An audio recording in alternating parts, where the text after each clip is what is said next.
నమస్తే, ఎలా మళ్ళీ ఉన్నారు? బాగున్నాను అన్న, మీరు ఎలా ఉన్నారు? కానీ అన్న హౌ ఎగ్జైటెడ్ ఎలా ఉన్నారు?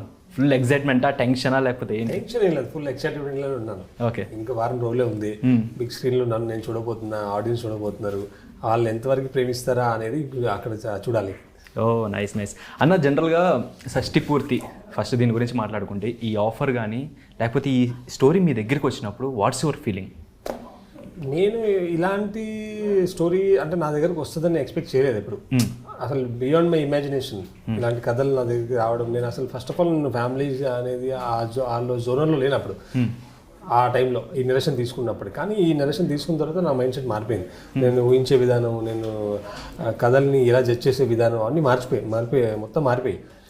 సో నాకు ఇలాంటి కథ నా దగ్గరికి వచ్చింది, చాలా ఎగ్జైట్ అయ్యి అప్పుడే. కానీ మెల్లిగా టైం తీసుకున్నాము, ఎవరికి చెప్పకుండా, డైరెక్టర్ గారు కూడా చెప్పలే, ఎవరైతే నరేషన్ ఇచ్చారో వాళ్ళు కూడా చెప్పలే. ఎందుకంటే చాలా పెద్ద పెద్ద పేర్లు, చాలా పెద్ద స్పాను, అంటే వాళ్ళు కావాలి ఇలాంటి కథకి.